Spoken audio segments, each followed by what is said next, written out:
First of all, were you watching the England game last night in your England top, just like Keir Starmer? I wasn't wearing an England top, but I was certainly watching it with my family, and we thought it was an amazing game. It was indeed. I won't ask you any further about what you might be wearing. That's entirely down to you. The nation is now waiting with intense interest, as you know, to hear what July the 19th is going to look like. How many of these restrictions will go under Step 4? And the Prime Minister last week promised us the details in a few days. So, what can we expect to hear this week? Well, the last 18 months has been an extraordinary one where we've asked people to do so many different things and place so many restrictions on life. But it does now seem like finally we're in that final furlong, that as a result of the success of the vaccine rollout, we are breaking, or at very least significantly disrupting, the relationship between cases and serious illness and death. And that will enable us to return to normality, or as close as we possibly can, on the 19th of July. So, what can we expect from the Prime Minister? A document, another roadmap, a big physical blueprint? Well, the Prime Minister will set that out, as you say, ahead of the 19th of July. We've come to the end of the roadmap. That doesn't mean that we've come to the end of COVID. We're going to have to learn to live with COVID now. It will be a different phase because we're going to move away from the state telling you what to do with very restrictive rules and laws to us all exercising our own good judgment and personal choice. So some people may choose to continue to do some of the things that they've done over the course of the last year. Others may not. The most important things we're all going to have to keep doing, of course, are ensuring that we're all double vaccinated.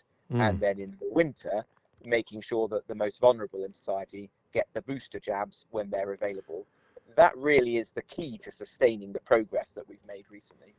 It's very interesting you say that the state is no longer going to be telling people what to do. I mean, that is indeed what it actually says in the roadmap. You promise under Step 4 to remove all legal limits on social contact. Is that still the case? Will all laws lapse and anything therefore remains will just be advisory guidance? Well, you'll have to wait until the Prime Minister makes the announcement for the final details. But it is true, and the Prime Minister said this himself, that we view the next period as one in which we exercise personal responsibility rather than the government stepping in to tell you what to do. That was necessary at the time. That helped us to get through some very difficult periods. But now, as we're going to be living with this virus potentially for a long time, and we should be prepared for cases to rise, potentially significantly, but hopefully not a material rise in hospitalizations and death. In this new period, then there will be a different relationship with government. We as private citizens will be exercising our own good judgment and hopefully returning to normality as much as we possibly can. Well, it does rather sound like you're going to be true to your word in Step 4, and there won't be any legally binding restrictions. I think you just said that they didn't quite want to go far as confirming maybe that is for the Prime Minister to do that. But the Prime Minister did also say last week that there may be a need for some extra precautions. Now, if they're not legally binding extra precautions, what does he mean by that phrase? Well, he means that we're all going to have to exercise good judgment. We trust the British public to do that. People will do that in different ways. There'll be some things that people have learned over the last year, which they will want to keep going with. Washing your hands, being more cautious about going into work if you're feeling unwell. Those are not bad things that we take forward from the pandemic. And then, as I say, there will be some particularly important things that we need to do this autumn. One is ensure everyone gets double vaccinated. And there still are people in the most at-risk categories 1 to 9 who have not been vaccinated. 50,000 of those people got vaccinated for the first time last week, which was good news, but suggests there's still more people to come forward. There will be a need to have booster jabs, and there'll also be a need for people to get their flu vac, because we should expect there to be quite a significant increase in flu this autumn and winter, and so we're going to be launching one of the biggest ever campaigns in that regard to ensure that those people don't get seriously unwell and end up in hospital this winter. So there will be things that we all need to do both in our daily life and in the way we approach COVID so that we can maintain the freedoms that we hope the Prime Minister will be able to announce in a week's time. Sure. So we believe that masks will no longer be obligatory from July the 19th. Sounds like QR codes are going to go to obligatory, having to sign in and out of various places. Well, I can't get into all the individual details, as you say, that the Prime Minister will set that out soon. But the overall message is clear that although cases are rising, the vaccine rollout has succeeded in breaking or disrupting the link with serious illness and death. And so we are really now in the final furlong, I think, of these restrictions. The government is making quite a virtue, isn't it, of the grand unlock, the great big reopening, the state no longer telling you what you have to do anymore after 16 months of all this. I'm sure that'd be a huge relief to a lot of different people. Some also might be a little bit concerned with cases rocketing. Some may be very concerned that they'll sitting next to someone on a train without a face mask on at all and they'll catch COVID from that person, especially if they haven't been double jabbed. Isn't the truth that you're having to give up all these legal restrictions, including, as I understand, certification, domestic vaccine passports? That's no longer going to happen, certainly not now, because you no longer have the Tory votes, no longer have enough Tory MPs on the backbenches willing to vote for restrictions anymore. No, that's not true at all. The reason why we're able to move forward, why we have the scope to remove the restrictions on the 19th of July is because 83% of the population now has at least one vaccination, and 2 in 3 have 2 jabs and the full protection against the virus. That is the route to freedom. It is true that many people are frustrated and impatient to get away from the restrictions and to move forwards with their lives. I share those feelings. Hopefully, we will now be able to do that. But you're right to say Okay, will you a agree? continued rise in cases, Yeah. potentially a significant one. Mr. Jenrick, we're slightly struggling with the line. Let's persist a little bit because I think we're getting most of what you're hearing.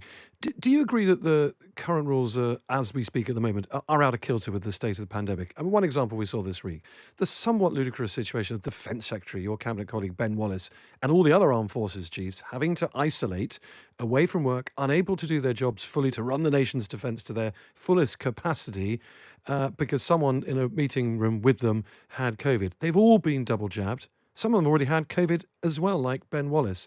That is a bit odd, isn't it? Well, we want to see these restrictions come to an end as quickly as possible. We don't want them to be in place for a day longer than is necessary. It does now look, as I say, as if we're able to make a significant change, and there's only a matter of days to go until the Prime Minister makes that announcement. Hopefully school bubbles will be in that as well. 336,000 school children now isolating, and the JCVI's Professor Adam Finn saying this morning that isolating whole school year groups is now paralysing society. Can we expect those to go as well? Well, I do want those restrictions to come to an end. As a parent, I've seen it at first hand. It's extremely frustrating. And although, of course, children who are at home can still learn remotely, as parents, we know that it's not the same and is having a detrimental impact upon young people's education. We want to see that come to an end and to move to a different and better system. That will be announced ahead of the Step 4 announcement. So again, parents listening to this programme only have a short while to wait until they have clarity in that regard. So the school system will be announced before July the 19th. A new system, an end to bubbling. Well, I can't give you the definitive answer, but we will be making a statement on education and bubbles in schools ahead of July the 19th. And I certainly hope that that will involve the end of bubbles, because it has had a seriously detrimental effect on young people's education.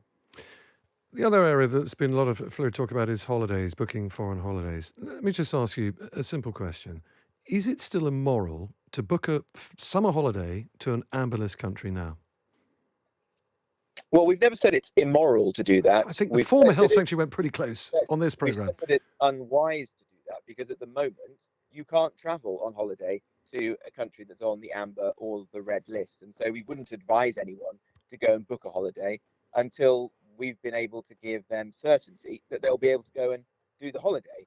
We hope that by late summer, people will be able to go on holiday to amber list countries if they've been double jabbed. So can I book this afternoon? There's still some more details to work through on that, and the Transport Secretary will be setting those out soon. But it is our hope and expectation that you will be able to do that. But I wouldn't personally advise someone to go and book a holiday unless they're confident they can get a refund, until they've heard from the Transport Secretary. So don't book for an amber country quite yet.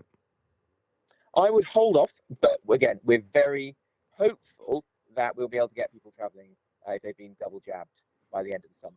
Okay, that's reasonably clear. Let's move on from COVID and talk about Michael Gove. Now, people's relationships are rightly a private matter, and when they end, it's always a very sad thing. But Michael Gove is one of the 4 senior cabinet ministers who sits on the COVID-0 committee alongside the Prime Minister, and that, of course, has presided over all those coronavirus restrictions we've just been talking about. Speaking on this station yesterday, the Shadow Home Secretary, Nick Thomas-Symonds, asked Michael Gove to clarify whether any social distancing rules are broken as a consequence of his sad marriage breakup with Sarah Ryan, which of course they announced on Friday. He has suggested that Mr. Gove needs to clarify what household he has been in. Do you believe Mr. Gove should do that? Well, I think it's appalling that Labour have said that. I've not seen any evidence to suggest anything of the sort, and this seems to me to be an entirely private matter for Michael Gove and his family. So I don't intend to comment on that at all. Well, Labour's accusation is that Mr. Gove could or could not be in the same situation as Mr. Hancock. This is not our accusation, this is Labour's on this station saying it publicly. And of course, Mr. Hancock had to resign famously because he broke social distancing restrictions. Would it not be useful for everybody to clarify that from Mr. Gove now? Well, I don't think Labour have any evidence to support that claim. It seems like that's entirely unsubstantiated. This is a personal matter. Michael Gove and his wife are friends of mine. Of course, I wish them well, but it's not something that we should be commenting on as politicians. And it's very unfortunate that the Labour Party have chosen to make a statement like that. Okay, well, again, that's clear. Let me talk to you about an interview we've done with Nick Herbert, Lord Herbert, on G&T, or T&G, as we're now called, this morning. We pre-recorded an interview. Lord Herbert is, of course, the Prime Minister's special envoy on LGBT rights. Now, he told us he'd like to see a transgender MP in Parliament soon to help normalise trans people in the eyes of a lot of British people. Do you agree with him that would be a good thing?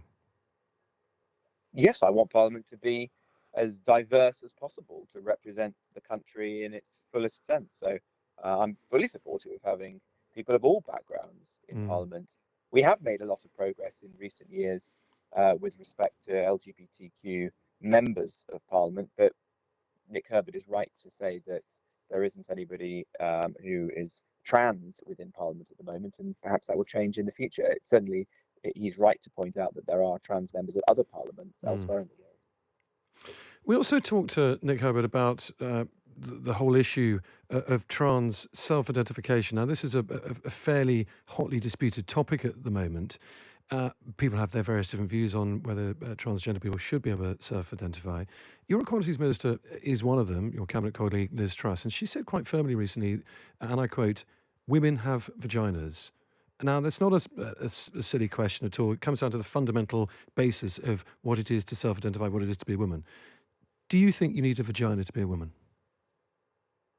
Well, it's a complicated topic, but I think the point about self-identification is really about the impact on others.